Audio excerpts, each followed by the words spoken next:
ఈ నాయకుడి ఇంట్లో ముఖ్యమంత్రి అయినటువంటి కొత్తలో తాడేపల్లిలో కట్టుకుని ఆల్రెడీ ఉన్నటువంటి ఇంట్లో టీ కప్పులు కని, షింకులు కని, డోర్ మ్యాట్లు కని, కిటికీల ఆల్టరేషన్ అని ఎంత వాడారు? నాకు తెలిసి దాదాపు 2 కోట్లు ఖర్చు చేశారు దానికి. 2 కోట్ల ఖర్చు మీ నాయకుడి యొక్క సొంత ఇంటికి, అదే ప్రభుత్వ భవనం కాదు, మీ నాయకుడు సొంత ఇంటికి నాకు తెలిసినంత దాదాపు 2 కోట్ల ఖర్చు రాగానే చేశారు. మర్చిపోయారా? మీరు మర్చిపోయి ఉండొచ్చు, అలాంటి మర్చిపోం. ఎందుకంటే ఎప్పుడో సరే మీకు అప్పచెప్పాలి కదా. ఇవన్నీ నీ కింద పెట్టుకుని ఇంకా నవ్వుతురు జనం.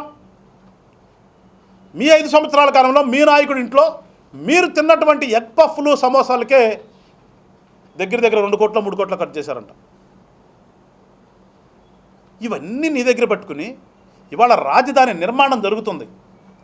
పెద్ద ఎత్తున భవనాలు కట్టేటటువంటి పరిస్థితుల్లో ఒకసారి పోరా బాబు, అడుబో, ఒకసారి హైదరాబాద్ పో, ఆ గచ్చిబౌలి ప్రాంతానికి పో, బిల్డింగ్లు ఎట్లా ఉన్నాయో అవి మొత్తం కూడా ఎలివేషన్ అంతా గ్లాస్తో ఉందా, చెక్కలతో వేసారా? అంటే దేనికోసం చేస్తారు? ఒక సిటీ నిర్మాణం జరిగేటప్పుడు సిటీ బ్యూటిఫికేషన్ ఉంటుంది.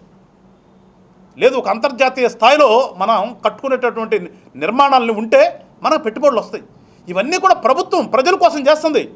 అక్కడ నిర్మాణం అది పర్మనెంట్గా ఉండేటటువంటి ఒక స్ట్రక్చర్ కోసం ఇవాళ చేస్తున్నది.